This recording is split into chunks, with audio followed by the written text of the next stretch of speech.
여러분 안녕하십니까? 뉴스데스크 강원입니다. 지난 총선에서 춘천은 국회의원 2명을 배출했지만 기형적인 선거구가 문제였습니다. 개선돼야 한다는 지적이 많지만 춘천 단독 분구를 이루기에는 아직 여러 변수가 많은 상황입니다. 백승호 기자가 보도합니다. 2년 전인 21대 국회의원 선거. 당시 춘천 선거구는 인구가 27만 3천 명을 넘어 선거구가 둘로 나뉘는 분구를 이루었습니다. 한기호, 허영 의원이 당선돼 춘천을 대표하는 국회의원이 2명으로 늘었습니다. 그런데 춘천 단독 분구가 아닌 춘천 선거구에 철원과 화천, 양구를 묶고 이 선거구를 갑과 을로 나눴습니다. 국회가 강원도 국회의원을 8명에서 9명으로 늘리지 않고 의석수 8석에 선거구를 억지로 맞추다 보니 이런 상식 밖의 선거구가 생긴 겁니다. 이 지역의 국회의원이 누구구나라고 하는 부분들, 정말 민의를 대변해 줄 수 있는 국회의원이 너무 지역구가 이상하게 만들어져서 그런 부분들이 제대로 작동이 좀 안 되는 부분들도 있고요. 당시 지역 정치권은 춘천을 다른 군과 합친 선거구 획정에 분노와 경악을 금치 못한다며 규탄했습니다. 당선된 국회의원들도 선거구 정상화를 우선 과제로 꼽았지만 총선이 끝난 뒤 흐지부지되며 별다른 진척이 없었습니다. 다음 국회의원 선거는 2024년 4월입니다.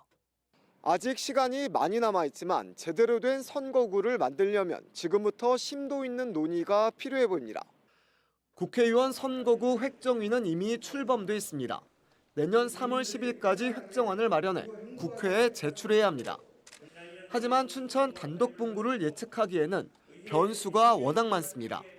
선거구 논의에 중대선거구제와 권역별 비례대표제 등이 포함돼 선거구 제도 자체가 변할 수도 있습니다.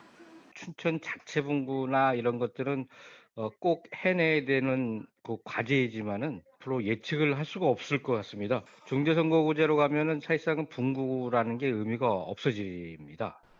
다음 국회의원 선거에서 유권자 혼란을 줄이려면 최소한 국회가 선거 1년 전인 선거구 획정 기한을 꼭 지켜야 한다는 목소리도 나오고 있습니다. MBC 뉴스 백소입니다. 지방의원들의 정책과 입법 활동을 돕기 위해 지난 2020년부터 정책개발비 지원 제도가 도입됐지만 아직 활발히 활용되지 못하고 있습니다.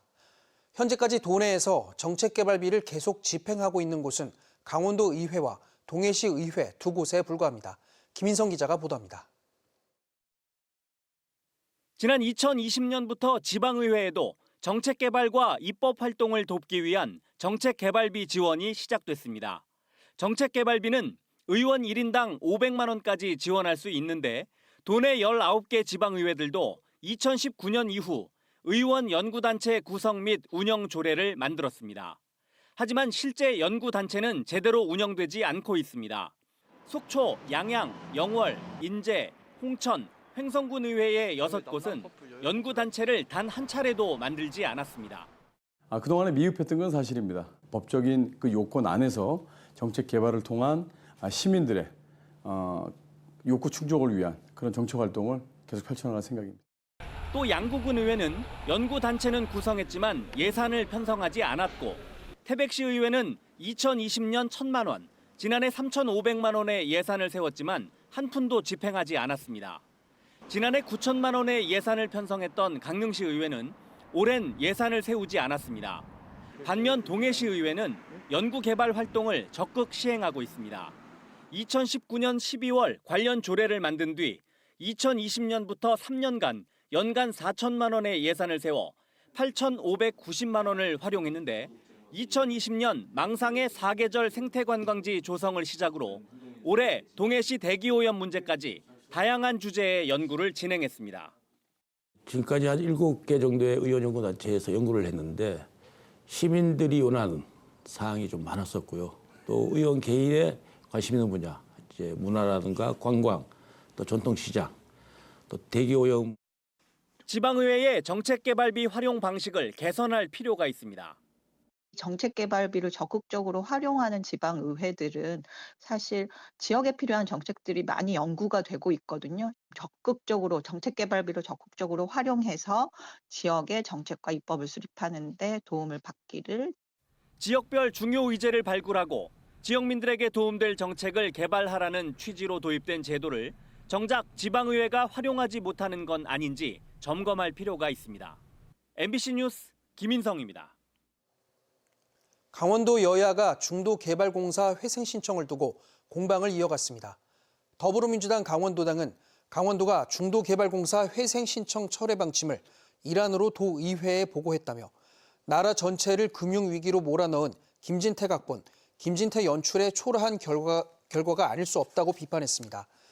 이에 대해 국민의힘 강원도당은 민주당은 오로지 비판을 위한 비판과 도정 발목 잡기에 혈안이 돼 있지만 국민의힘과 김진태 도정은 최선의 대안을 도출하기 위해 고뇌하고 있다고 맞섰습니다.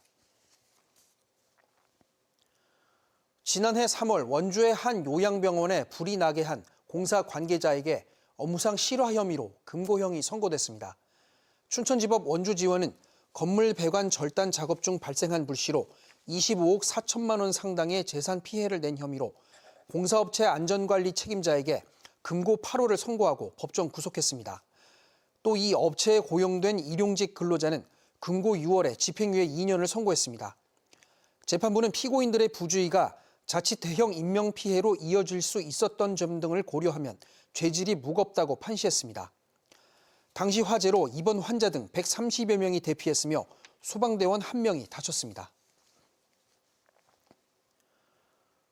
어제까지 나흘째 도내에서 1000명대 확진자가 발생한 가운데 오늘은 오후 6시 기준으로 980명이 확진됐습니다. 시군별로는 춘천 263명, 원주 219명, 강릉 89명, 속초 50명, 인제와 홍천 각각 48명 등으로 누적 확진자는 82만 5천 명을 넘겼습니다. 병상 가동률은 50.9%로 하루 전보다 6.2%포인트 높아져 114개 병상 가운데 63개 병상이 남아 있습니다. 휴일인 오늘 도내에서는 크고 작은 사건 사고가 이어졌습니다. 정선 소방서는 오늘 오전 9시 20분쯤 정선군 신동읍 동강 일원에서 40대 남성이 숨진 채 발견됐다고 밝혔습니다. 경찰과 소방당국은 정확한 사망 경위를 조사하고 있습니다. 오전 11시 15분쯤에는 태백시 황지 자유시장 인근에서 2.5톤 화물 차량이 전복되는 사고가 발생해 운전자가 다쳐 인근 병원에서 치료를 받고 있습니다. 경찰은 정확한 사고 경위를 조사하고 있습니다. 건조한 날씨가 이어지면서 지난 9일부터 사흘째 강원 경북 동해안에 산불 재난 국가위기경보가 발령 중입니다. 산불 위기경보 주의 단계는 산불 위험 지수가 51 이상인 지역이 70%를 넘는 등 산불 발생 위험이 커질 것으로 예상될 때 발령됩니다. 산불 위기경보 주의 단계 발령으로 강원과 경북 지역에는 산불 진화 헬기 40대가 집중적으로 배치됐습니다. 한편 속초와 고성, 양양 등 동해안 북부 지역에는 지난달 29일부터 13일째 건조특보가 발효 중입니다. 강원도교육청이 일반고 84곳을 대상으로 내일부터 15일 사이 개인별 수능 성적을 취합해 오는 20일 결과를 발표할 예정입니다. 국어, 영어, 수학 3개 영역 100분위 평균과 등급별 비율, 최저 등급 미달 현황과 시기, 대학별 합격 현황 등입니다. 강원도교육청은 서열화 조장이 우려되는 학교, 지역별 비교는 없을 것이며 진학 지원 종합 체계를 구축하기 위한 자료로 학생들의 수능 성적은 꼭 필요하다고 밝혔습니다. 하지만 전교조 강원지부는 강원도 학생들은 공부를 못한다는 여론을 조성해 사교육을 조장하고 주입식 경쟁교육을 강화할 것이라고 비판하고 있습니다.